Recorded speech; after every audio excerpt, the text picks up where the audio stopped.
Hello friends, welcome back to NVR updates YouTube channel. PGCET 2024 ಅಪ್ಡೇಟ್ಗೆ ಸ್ವಾಗತ. ಅನೇಕ ವಿದ್ಯಾರ್ಥಿಗಳಾದರೆ ಒಂದು ಕಾಲೇಜ್ ಫೀಸ್ನ ಕಾಲೇಜ್ಗೆ ಜಾಯ್ನ್ ಆಗೋಕ್ಕೆ ಹೋದಿದ್ದ ದಿನವೇ ಪೇ ಮಾಡಬೇಕಾಗುತ್ತಾ. ಹಾಗೆ ಕೆಲವೊಂದು ವಿದ್ಯಾರ್ಥಿಗಳಾದರೆ ಡಾಕ್ಯುಮೆಂಟ್ಸಲ್ಲಿ ಗೆಜಿಟೇಟೆಡ್ ಆಫೀಸರ್ ಸಿಗ್ನೇಚರು ಕಂಪಲ್ಸರಿನ, ಹಾಗೆ ಯಾವ್ಯಾವ ಡಾಕ್ಯುಮೆಂಟ್ಸ್ಗೆ ಗೆಜಿಟೇಟೆಡ್ ಆಫೀಸರ್ ಸಿಗ್ನೇಚರು ಹಾಕ್ಸ್ಬೇಕು ಅಂತ. ಇನ್ನು ಕೆಲವೊಂದು ವಿದ್ಯಾರ್ಥಿಗಳಾದರೆ ನಮಗೆ KEA ಫೀಸ್ ಚಲನ್ ಆದರೆ ಡೌನ್ಲೋಡ್ ಆಗ್ತಿಲ್ಲ, ಹಾಗೆ ಅಡ್ಮಿಷನ್ ಆರ್ಡರ್ ಆದರೆ ಡೌನ್ಲೋಡ್ ಆಗ್ತಿಲ್ಲ ಅಂತ. ಹಾಗೆ MBA ಕಾಲೇಜಸ್ ಯಾವಾಗ ಸ್ಟಾರ್ಟ್ ಆಗುತ್ತೆ, ಹಾಗೆ MCA ಒಂದು ಕ್ಲಾಸಸ್ ಆದರೆ ಯಾವಾಗಿಂದ ಶುರುವಾಗುತ್ತೆ, ನಮಗೆ ಲೇಟ್ ಆಗಲ್ವಾ? ಈಗ ಫಸ್ಟ್ ರೌಂಡಲ್ಲಿ ಅಡ್ಮಿಷನ್ ಆಗೋದು ವಿದ್ಯಾರ್ಥಿಗಳಿಗೆ ಇಮಿಡಿಯೇಟಾಗಿ ಕಾಲೇಜ್ ಆದರೆ ಸ್ಟಾರ್ಟ್ ಆಗುತ್ತಾ, ಇಲ್ಲ ಸೆಕೆಂಡ್ ರೌಂಡು ವಿದ್ಯಾರ್ಥಿಗಳು ಬರುವವರೆಗೂ ಆದರೆ ವೆಯ್ಟ್ ಮಾಡ್ತಾರಾ ಅಂತ ಈ ರೀತಿ ಕೆಲವೊಂದು ಡೌಟ್ಸ್ ಆದರೆ ಕೇಳಿದ್ದಾರೆ. ಅದ್ರ ಬಗ್ಗೆ ಎಲ್ಲನೂ ನಾನು ಈ ವಿಡಿಯೋಲ್ಲಾದರೆ ಕಂಪ್ಲೀಟಾಗಿ ತಿಳಿಸ್ಕೊಡ್ತೀನಿ. ಅದಕ್ಕೂ ಮುನ್ನ ನಮ್ಮ ಚಾನಲ್ಗೆ ಇನ್ನೂ ಯಾರಾದರೂ ಸಬ್ಸ್ಕ್ರೈಬ್ ಆಗಿಲ್ಲ ಅಂದರೆ ಸಬ್ಸ್ಕ್ರೈಬ್ ಆಗಿ, ಹಾಗೆ ವಿಡಿಯೋ ಇನ್ಫಾರ್ಮೇಟಿವ್ ಅನಿಸಲ್ಲಿ ತಪ್ಪದೇ ವೀಡಿಯೋಗಾದರೆ ಒಂದು ಲೈಕ್ ಆದರೆ ಮಾಡಿ. ಇದರಿಂದ ನಿಮಗೆ ಕಂಟಿನ್ಯೂಸ್ ಆಗಿ PGCET 2024 ಕಂಪ್ಲೀಟ್ ಕೌನ್ಸ್ಲಿಂಗ್ ಅಪ್ಡೇಟ್ಸ್ ಆದರೆ ಟೈಮ್ ಟು ಟೈಮ್ ಸಿಗ್ತಾ ಹೋಗುತ್ತೆ ನಮ್ಮ ಚಾನಲಲ್ಲಿ. ಅದಾದ ನಂತರ ನಿಮಗೆ ಸ್ಕಾಲರ್ಶಿಪ್ಪು ಹಾಗೆ hostel related updates time to time ಸಿಗ್ತಾ ಹೋಗುತ್ತೆ. ಅದರಿಂದ ದಯವಿಟ್ಟು ವೀಡಿಯೋನ ಲೈಕ್ ಮಾಡಿ ಹಾಗೆ ಸಬ್ಸ್ಕ್ರೈಬ್ ಮಾಡ್ಕೊಳ್ಳಿ ನಮ್ಮ ಚಾನಲ್ಗೆ. ಬನ್ನಿ ಈಗ ವೀಡಿಯೋ ಆದರೆ ಶುರು ಮಾಡೋಣ. ಮೊದಲಿಗೆ ಈಗಾಗಲೇ ಯಾರೆಲ್ಲ ಫೀಸೆಲ್ಲ ಪೇ ಮಾಡಿದರೋ, ಆನ್ಲೈನಲ್ಲಿ ಪೇ ಮಾಡಿರೋ ವಿದ್ಯಾರ್ಥಿಗಳು ನೀವು ಫೋನ್ಪೇ ಗೂಗಲ್ ಪೇ ಎಲ್ಲ ಪೇ ಮಾಡಿದರೆ ಅದನ್ನು ಸ್ಕ್ರೀನ್ಶಾಟ್ ಆದರೆ ತಗೊಂಡು ಅದನ್ನೇ ಪ್ರಿಂಟೌಟ್ ತಗೊಂಡು ಚಾಯ್ಸ್ 1 ಕೊಟ್ಟಿದ್ದರೆ ನಿಮಗೆ ಅಡ್ಮಿಷನ್ ಆರ್ಡರ್ ಆದರೆ ಡೌನ್ಲೋಡ್ ಆಗುತ್ತೆ. ಆ ಅಡ್ಮಿಷನ್ ಆರ್ಡ್ರನ್ನ ತಗೊಂಡು ಇನ್ನು ಉಳಿದ ಡಾಕ್ಯುಮೆಂಟ್ಸು ಏನಾದರೆ ನಾನು ಈಗಾಗಲೇ documents required to report the college ಅಂತ ಒಂದು ವಿಡಿಯೋ ಆದರೆ ಮಾಡಿದ್ದೀನಿ. ಅದು ವಿಡಿಯೋನಾದರೆ ಡಿಸ್ಕ್ರಿಪ್ಷನ್ನಲ್ಲಿ ಕೊಟ್ಟಿರ್ತೀನಿ ಆ ಲಿಂಕು, ಅದ್ರ ಮೇಲೆ ಕ್ಲಿಕ್ ಮಾಡಿ ವಿಡಿಯೋನ ಇನ್ನೂ ಯಾರಾದರೂ ನೋಡಿಲ್ಲ ಅಂದರೆ ನೋಡಿ. ಹಾಗೆ ನಿಮ್ಮ ವೆರಿಫಿಕೇಷನ್ ಸ್ಲಿಪ್ ಏನಾದರೂ ಇದೆ, ಆಪ್ಷನ್ ಎಂಟ್ರಿ ಲಾಗಿನ್ ಕ್ರೆಡೆನ್ಷಿಯಲ್ಸು, ಅದರಲ್ಲೂ ಇದೆ ಡಾಕ್ಯುಮೆಂಟ್ಸ್ ಲಿಸ್ಟು, ಯಾವುದ್ಯಾವುದು ಡಾಕ್ಯುಮೆಂಟ್ಸ್ ಬೇಕು ಅಂತ, ಅಷ್ಟು ಒರಿಜಿನಲ್ ಡಾಕ್ಯುಮೆಂಟ್ಸು. ಹಾಗೆ ಇಲ್ಲಿ ಅನೇಕ ವಿದ್ಯಾರ್ಥಿಗಳು ಗೆಜಿಟೇಟೆಡ್ ಆಫೀಸರ್ ಸಿಗ್ನೇಚರು ಕಂಪಲ್ಸರಿನಾ ಅಂತ ಕೇಳ್ತಿದ್ದಾರೆ. ಗೆಜಿಟೇಟೆಡ್ ಆಫೀಸರ್ ಸಿಗ್ನೇಚರು ಕಂಪಲ್ಸರಿ ಅಂತ ಒಂದು ಅವರು ವೆರಿಫಿಕೇಷನ್ ಸ್ಲಿಪ್ಪಲ್ಲೂ ಹಾಗೆ PGCET 2024 ಬುಕ್ಲೆಟಲ್ಲೂ ಕೊಟ್ಟಿದ್ದಾರೆ. ಆದರೆ ಈ ವರ್ಷ ಒಂದು KE ಅವರು ವೆರಿಫಿಕೇಷನ್ ಏನು ಮಾಡಲ್ಲ, ಕಾಲೇಜವರು ಮಾಡೋದ್ರಿಂದ ನೀವು ಕಾಲೇಜ್ ಅವ್ರ ಹತ್ರ ಕೇಳ್ಬೋದು. ಇಲ್ಲ ನೀವು ಗೆಜಿಟೇಟೆಡ್ ಆಫೀಸರ್ ಸಿಗ್ನೇಚರ್ ಹಾಕ್ಸೋದ್ರಿಂದ ಏನು ಪ್ರಾಬ್ಲಮ್ ಏನಾಗಲ್ಲ. ಜಸ್ಟ್ ಒಂದು ನೀವು ಒರಿಜಿನಲ್ ಡಾಕ್ಯುಮೆಂಟ್ಸ್ ತೊಗೊಂಡೋದ್ರೆ ಯಾರಾದರೂ group A group B officers ಇದ್ದರೆ ನಿಮ್ಮೂರಲ್ಲೇ ಅವ್ರ ಹತ್ರನೇ ಹಾಕ್ಸ್ಬೋದು. ಗೌರ್ಮೆಂಟ್ ಡಾಕ್ಟರ್ಸು ಇಲ್ಲ ಹೆಡ್ ಮಾಸ್ಟರ್ಸು ಯಾರ ಹತ್ರ ಆದರೂ ಸಿಗ್ನೇಚರು ಸೀಲು ಹಾಕ್ಸಿ ಗ್ರೀನ್ ಇಂಕಲ್ಲಿ, ಇಲ್ಲ ಲಾಯರ್ ಹತ್ರ ಹೋದರೂ ನಿಮಗೆ ಅಟೆಸ್ಟೆಡ್ ಆದರೆ ಮಾಡಿಕೊಡ್ತಾರೆ. ಅದು ಒಂದು ನೋಟ್ರಿ ಮಾಡಿಕೊಡ್ತಾರೆ. ಅದು ಗೆಜಿಟೇಟೆಡ್ ಆಫೀಸರ್ ಸಿಗ್ನೇಚರ್ ಕೆಳಗಡೆ ಬರುತ್ತೆ. ಅಷ್ಟು ಡಾಕ್ಯುಮೆಂಟ್ಸ್ನ ಒಂದು ಸೆಟ್ ಜೆರಾಕ್ಸ್ ಆದರೆ ತಗೊಳ್ಳಿ. ಅದಾದ ನಂತರ ಬೇಕಾದರೆ ಅದೇ ಸೆಟ್ನ ಇನ್ನೊಂದು ಜೆರಾಕ್ಸ್ ಆದರೆ ಮಾಡ್ಕೊಳ್ಳಿ. ಆ ಡಾಕ್ಯುಮೆಂಟ್ಸ್ ಜೊತೆಗೆ ನೀವು ಒಂದು 2 to 3 ಪಾಸ್ಪೋರ್ಟ್ ಸೈಜ್ ಫೋಟೋಸ್ ಆದರೆ ತಗೊಂಡೋಗಿ ನಿಮ್ಮದು. ಈಗಾಗಲೇ ಡಾಕ್ಯುಮೆಂಟ್ಸ್ ಲೀಸ್ಟ್ ಆದರೆ ನಾನು ವೀಡಿಯೋ ಮಾಡಿ ತಿಳಿಸ್ಕೊಟ್ಟಿದ್ದೀನಿ, ಅದನ್ನಾದರೆ ಗಮನಿಸ್ಕೊಳ್ಳಿ ಒಮ್ಮೆ. ಅದರಲ್ಲಿ ಬಿಟ್ಟಿದ್ದು ಪಾಸ್ಪೋರ್ಟ್ ಸೈಜ್ ಫೋಟೋಸು, ಅದನ್ನಾದರೆ ತಗೊಂಡೋಗಿ. ಇನ್ನು ಕೆಲವೊಂದು ವಿದ್ಯಾರ್ಥಿಗಳಾದರೆ ನಮಗೆ ಅಡ್ಮಿಷನ್ ಆರ್ಡರ್ ಆದರೆ ಡೌನ್ಲೋಡ್ ಆಗ್ತಿಲ್ಲ, ಈಗಾಗಲೇ ಫೀಸ್ ಆದರೆ ಪೇ ಮಾಡಿದ್ರಿ, ಅಲ್ಲಿ ರಿಮೈನಿಂಗ್ ಅಮೌಂಟು ಬ್ಯಾಲೆನ್ಸ್ 0 ಅಂತಲೂ ತೋರಿಸ್ತಿದೆ ಅಂತ ಕೇಳ್ತಿದ್ದಾರೆ. ನೀವು ಫೀಸ್ ಪೇ ಮಾಡಿದ ನಂತರ ಒಂದು 1 to 2 hours ಆದರೆ ವೆಯ್ಟ್ ಮಾಡಬೇಕಾಗುತ್ತೆ. ಅಲ್ಲಿ ಇಮಿಡಿಯೇಟಾಗಿ ಅಪ್ಡೇಟ್ ಆಗೋಲ್ಲ ನಿಮಗೆ. ಬ್ಯಾಲೆನ್ಸ್ ಅಪ್ಡೇಟ್ ಆದ ನಂತರನೂ ನೀವು 1 to 2 hours ವೆಯ್ಟ್ ಮಾಡಿದ್ರೆ ನಿಮಗೆ ಚಾಯ್ಸ್ 1 ಕೊಟ್ಟಿದ್ದರೆ ನಿಮಗೆ ಅಡ್ಮಿಷನ್ ಆರ್ಡರ್ ಆದರೆ ಡೌನ್ಲೋಡ್ ಆಗೋಕ್ಕೆ ಅಲ್ಲಿ ಬ್ಲೂ ಅಲ್ಲಿ ಎನೇಬಲ್ ಆಗುತ್ತೆ. ಆಗ ಅಡ್ಮಿಷನ್ ಆರ್ಡರ್ ಆದರೆ ಡೌನ್ಲೋಡ್ ಮಾಡ್ಕೋಬೋದು. ಡೌನ್ಲೋಡ್ ಮಾಡಿಕೊಂಡು ನೀವು ಕಾಲೇಜ್ಗಾದರೆ ರಿಪೋರ್ಟ್ ಆಗ್ಬೋದು. ಇನ್ನು ಕೆಲವೊಂದು ವಿದ್ಯಾರ್ಥಿಗಳಾದರೆ ನಾವು ಯಾವಾಗಾದರೂ ಫೀಸ್ ಪೇ ಮಾಡಿ ವಿತಿನ್ 21 ಒಳಗಡೆ ಕಾಲೇಜ್ಗೆ ರಿಪೋರ್ಟ್ ಆಗ್ಬೋದಾ ಅಂತ ಕೇಳ್ತಾರೆ. ನೀವು ಇವತ್ತೇ ಹೋಗ್ಬೋದು, ಇಲ್ಲ ನಾಳೆ ಹೋಗ್ಬೋದು. ಫೀಸ್ ಪೇ ಮಾಡಿ ಅಡ್ಮಿಷನ್ ಆರ್ಡರ್ ಎಲ್ಲ ಡೌನ್ಲೋಡ್ ಮಾಡಿಕೊಂಡು ಡಾಕ್ಯುಮೆಂಟ್ಸ್ ರೆಡಿ ಇದ್ದರೆ ನೀವು ಆದರೆ ಇಮಿಡಿಯೇಟಾಗಿ ಕಾಲೇಜ್ಗಾದರೆ ಹೋಗ್ಬೋದು. ಇಲ್ಲಿ ಕಾಲೇಜ್ಗೆ ಹೋಗ್ಬೇಕಾದ್ರೆ ಅನೇಕ ವಿದ್ಯಾರ್ಥಿಗಳು ಕೇಳ್ತಿರೋದು ಕಂಪಲ್ಸರಿ ನಾವು ಅಲ್ಲಿ ಕಾಲೇಜ್ ಫೀಸ್ನ ಅವತ್ತೇ ಪೇ ಮಾಡಬೇಕಂತ ಕೇಳ್ತಿದ್ದಾರೆ. ಆಲ್ಮೋಸ್ಟ್ ಎಲ್ಲ ಪ್ರೈವೇಟ್ ಇನ್ಸ್ಟಿಟ್ಯೂಷನ್ಸಲ್ಲೂ ಗೌರ್ಮೆಂಟ್ ಕಾಲೇಜಸ್ಸಲ್ಲೂ ಅಷ್ಟೇ ಕಾಲೇಜ್ ಫೀಸ್ನ ಅವತ್ತೇ ಪೇ ಮಾಡಿಸ್ಕೋತಾ ಇದ್ದಾರೆ. ಒಂದು ಯೂನಿವರ್ಸಿಟಿ ಫೀಸಸ್ ಇರುತ್ತೆ, ಟ್ಯೂಷನ್ ಫೀಸ್ ಇರುತ್ತೆ ಅಂತ.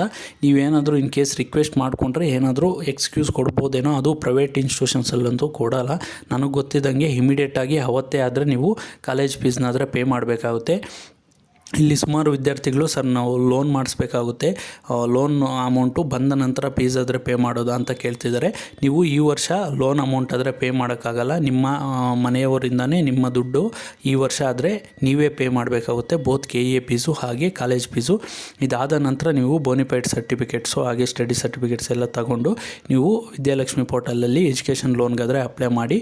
ಆಮೇಲೆ ನಿಮ್ಮ ಬ್ಯಾಂಕ್ ಖಾತೆಗಾದರೆ ಅಮೌಂಟು ಟ್ರಾನ್ಸ್ಫರ್ ಮಾಡ್ತಾರೆ ಫಸ್ಟ್ ಇಯರ್ದು. ನೆಕ್ಸ್ಟ್ ಇಯರಿಂದ ಕಾಲೇಜ್ಗೆ ಕೊಡ್ತಾರೆ. ಕೇಳ್ತಿದ್ದಾರೆ. ಈ ಎಜುಕೇಷನ್ ಲೋನ್ ಬಗ್ಗೆ ಆದರೆ ಲಾಸ್ಟ್ ಇಯರು ಒಂದು ವೀಡಿಯೋ ಮಾಡಿ ತಿಳಿಸ್ಕೊಟ್ಟಿದ್ದೀನಿ. ಅದನ್ನಾದರೆ ಒಮ್ಮೆ ಗಮನಿಸಿ, ಲಿಂಕ್ ಡಿಸ್ಕ್ರಿಪ್ಷನ್ನಲ್ಲಿ ಕೊಟ್ಟಿರ್ತೀನಿ. ನಿಮಗೆ ಎಜುಕೇಷನ್ ಲೋನ್ ಬಗ್ಗೆ ಏನಾದರೂ ಡೌಟ್ಸ್ ಇದ್ದರೆ, ಹಾಗೆ ಯಾವ ರೀತಿ ಅಪ್ಲೈ ಮಾಡಬೇಕು ಅಂತ.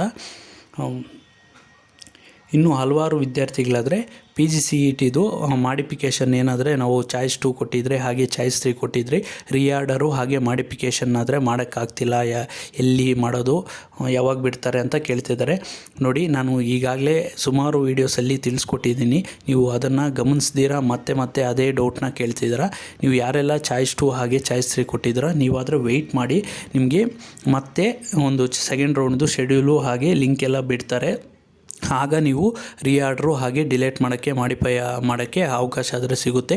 ಈಗ ನೀವು ಚಾಯ್ಸ್ ಎಂಟ್ರಿ ಮಾಡಿಬಿಟ್ಟು ಹೋಗಿ ಡೈರೆಕ್ಟಾಗಿ ಆಪ್ಷನ್ ಎಂಟ್ರಿ ಇದಕ್ಕೆ ಹೋಗಿ ನಮ್ಗೆ ಮಾಡೋಕ್ಕೆ ಬರ್ತಿಲ್ಲ ಅಂತ ಹೇಳಿದರೆ ನಿಮಗೆ ಆಗೋದು ಇಲ್ಲ. ಇವಾಗ ನೀವು ಮಾಡಿಫೈ ಮಾಡೋಕ್ಕಾಗಲ್ಲ. ಸೊ ವೆಯ್ಟ್ ಮಾಡಿ ಸ್ವಲ್ಪ. ಒಂದು ನವೆಂಬರ್ 25 ನಂತರ ನಿಮಗೆ ಸೆಕೆಂಡ್ ರೌಂಡ್ದು ಶೆಡ್ಯೂಲ್ ಎಲ್ಲ ಬರ್ಬೋದು. ಅದಾದ ನಂತರ ನಾನು ಇಂಟಿಮೇಟ್ ಮಾಡ್ತಾ ಇರ್ತೀನಿ ಕಂಟಿನ್ಯೂಸ್ ಆಗಿ. ನಿಮಗೆ ಜಸ್ಟ್ ನಮ್ಮ ಚಾನಲ್ಗೆ ಸಬ್ಸ್ಕ್ರೈಬ್ ಆಗಿ, ಹಾಗೆ ಬಿಟ್ಟಾಗ ನಾನು ಅಪ್ಡೇಟ್ ಆದರೆ ಕೊಡ್ತೀನಿ. ನೀವು ಆಗ ಮಾಡಿಫೈ ಹಾಗೆ ರಿಆರ್ಡರ್ಸು ಏನಾದರೂ ಮಾಡ್ಕೋಬೇಕಾದ್ರೆ, ನಿಮ್ಮ ಚೇಂಜಸ್ ಇದ್ದರೆ ಆವಾಗ ಮಾಡ್ಕೊಳ್ಳಿ. ಅಲ್ಲಿ ತನಕ ಆದರೆ ವೆಯ್ಟ್ ಮಾಡಿ. ನೀವಾದರೆ ಅರ್ಜೆಂಟ್ ಆದರೆ ಬೀಳಕ್ಕೆ ಹೋಗಬೇಡಿ. ಇನ್ನು ಕೆಲವೊಂದು ವಿದ್ಯಾರ್ಥಿಗಳಾದರೆ ನಮ್ಮದು you are stopped from KA counselling process ಅಂತ ಕೇಳ್ತಿದ್ದಾರೆ. ನಿಮ್ಗಾದರೆ ಕಾಲೇಜಸ್ಸು ಮೋಸ್ಟ್ ಪ್ರಾಬಬಲಿ ನಿಮಗೆ ಕಾಲೇಜ್ ಆದರೆ ಅಲಾಟ್ ಆಗಿರೋದ್ರಿಲ್ಲ, ಅದರಿಂದ ನೀವು ಚಾಯ್ಸ್ ಎಂಟ್ರಿ ಏನೂ ಮಾಡೋಕ್ಕಾಗಲ್ಲ. ಅದರಿಂದ ನಿಮ್ಮ ಲಾಗಿನ್ ಕ್ರೆಡೆನ್ಷಿಯಲ್ಸ್ನ ರಿಸ್ಟ್ರಿಕ್ಟ್ ಮಾಡಿರ್ತಾರೆ. ಇನ್ ಕೇಸ್ ನಿಮಗೇನಾದರೂ ಕಾಲೇಜ್ ಅಲಾಟ್ ಆಗಿ ನಿಮಗೆ ಆ ರೀತಿ ಬರ್ತಿದ್ರೆ ಒಮ್ಮೆ ಕಾಮೆಂಟ್ ಮುಖಾಂತರ ತಿಳಿಸಿ, I have allotted college but I am not getting login ಅಂತ ಏನಾದರೂ ಹೇಳಿ. KEಗಾದರೆ ಒಂದು ಮೇಲ್ ಆದರೆ ಕಳಿಸ್ಬೋದು, ಇಲ್ಲ ಕಾಂಟ್ಯಾಕ್ಟ್ ಮಾಡಿ ಡೈರೆಕ್ಟಾಗಿ ವಿಸಿಟ್ ಮಾಡಿ ಅವ್ರಿಗಾದರೆ ತಿಳಿಸ್ಬೋದು. ಇನ್ ಕೇಸ್ ನಿಮಗೆ ಕಾಲೇಜೇ ಅಲಾಟ್ ಆಗಿಲ್ಲ ಅಂದರೆ ನೀವು ವರಿ ಆಗೋ ಅಗತ್ಯವಿಲ್ಲ. ನೀವು ಏನು ಪ್ರೋಸೆಸ್ ಏನು ಫಸ್ಟ್ ರೌಂಡ್ದು ಕಂಪ್ಲೀಟ್ ಮಾಡೋ ಅಗತ್ಯವಿಲ್ಲ. ಅದರಿಂದ ರಿಸ್ಟ್ರಿಕ್ಟ್ ಆದರೆ ಆಗಿರುತ್ತೆ. ವೆಯ್ಟ್ ಮಾಡಿ, ನಿಮಗೆ ಸೆಕೆಂಡ್ ರೌಂಡಲ್ಲದೆ ಬರುತ್ತೆ. ಆಗ ನಾನಾದರೆ ಇಂಟಿಮೇಟ್ ಮಾಡ್ತೀನಿ. ಇನ್ನು ಕ್ಲಾಸಸ್ ಆದರೆ ಶುರುವಾಗುತ್ತಾ, ಈಗ ಫಸ್ಟ್ ರೌಂಡ್ ವಿದ್ಯಾರ್ಥಿಗಳ ಅಡ್ಮಿಷನ್ ಆದ ನಂತರ ಕ್ಲಾಸಸ್ ಆದರೆ ಶುರುವಾಗಿ ಹೋಗುತ್ತಾ ಅಂತ ಕೇಳ್ತಿದ್ದಾರೆ. ನಿಮಗೆ ಫಸ್ಟ್ ರೌಂಡ್ ವಿದ್ಯಾರ್ಥಿಗಳ ಅಡ್ಮಿಷನ್ ಆದರೂ ನೆಕ್ಸ್ಟ್ ರೌಂಡು ಏನಾದರೆ ಸೆಕೆಂಡ್ ರೌಂಡ್ ಎಲ್ಲ ಇದೆಯೋ ಆ ರೌಂಡು ಕಂಪ್ಲೀಟ್ ಆಗೋವರೆಗೂ ನಿಮಗೆ ಯಾವುದೇ ರೀತಿ ಕ್ಲಾಸಸ್ ಆದರೆ ಸ್ಟಾರ್ಟ್ ಆಗೋದಿಲ್ಲ. ಎಲ್ಲ ಸೆಕೆಂಡ್ ರೌಂಡ್ ವಿದ್ಯಾರ್ಥಿಗಳೆಲ್ಲ ಬಂದ ನಂತರ ನಿಮಗೆ ಕ್ಲಾಸಸ್ ಆದರೆ ಸ್ಟಾರ್ಟ್ ಆಗುತ್ತೆ.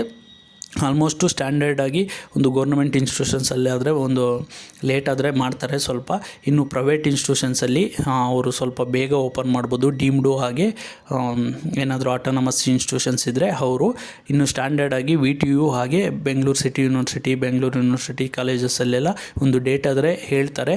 ಆಗ ನಾನು ಇಂಟಿಮೇಟ್ ಮಾಡ್ತೀನಿ ಯಾವ ಡೇಟ್ಗೆ ನೀವು ಕಾಲೇಜ್ಗೆಲ್ಲ ಜಾಯ್ನ್ ಆಗಬೇಕು ಅಂತ. ನೀವು ಅಡ್ಮಿಷನ್ ಆಗುವಾಗೆ ಕೇಳ್ಬೋದು ಅವ್ರನ್ನ ಬೇಕಾದರೆ, ಸರ್ ಕಾಲೇಜ್ ಆದರೆ ಯಾವಾಗಿಂದ ಶುರುವಾಗುತ್ತೆ ಅಂತ. ಅವರು ಆಲ್ಮೋಸ್ಟು ಇಂಟಿಮೇಟ್ ಮಾಡ್ತೀರಿ ಹೋಗಿ ಅಂತ ಹೇಳ್ತಾರೆ. ನೋಡಿ, ನಾನಾದರೆ ಕಾಲೇಜ್ ಶುರುವಾದಾಗ ಹೇಳ್ತೀನಿ. ನಿಮಗೆ ಮೋಸ್ಟ್ ಪ್ರಾಬಬಲಿ ನನಗೆ ಗೊತ್ತಿದ್ದಂಗೆ ಡಿಸೆಂಬರು 20 ನಂತರ ಆದರೆ ನಿಮಗೆ ಕ್ಲಾಸಸ್ ಎಲ್ಲ ಶುರುವಾಗುತ್ತೆ. ಅಂದರೆ ಆಲ್ಮೋಸ್ಟ್ ಡಿಸೆಂಬರು ಲಾಸ್ಟ್ ವೀಕಲ್ಲಾದರೆ ನಿಮಗೆ ಕ್ಲಾಸಸ್ ಆದರೆ ಸ್ಟಾರ್ಟ್ ಆಗ್ಬೋದು. ಇನ್ನೂ ಏನಾದರೂ PGCET 24 ಬಗ್ಗೆ ಡೌಟ್ಸ್ ಏನಾದರೂ ಇದ್ದರೆ ಕಾಮೆಂಟ್ ಮುಖಾಂತರ ತಿಳಿಸ್ಬೋದು. ಹಾಗೆ ನಮ್ಮನ್ನು ಇನ್ಸ್ಟಾಗ್ರಾಮ್ ಮುಖಾಂತರ ಫಾಲೋ ಆಗಿ ಅಲ್ಲಿ ಮೆಸೇಜ್ ಮಾಡ್ಬೋದು. That's all for this video. Keep watching NVR updates for more education and scholarship related updates. Thanks for watching guys. ಮುಂದಿನ ವಿಡಿಯೋ ಎಲ್ಲಾದರೂ ಸಿಗೋಣ.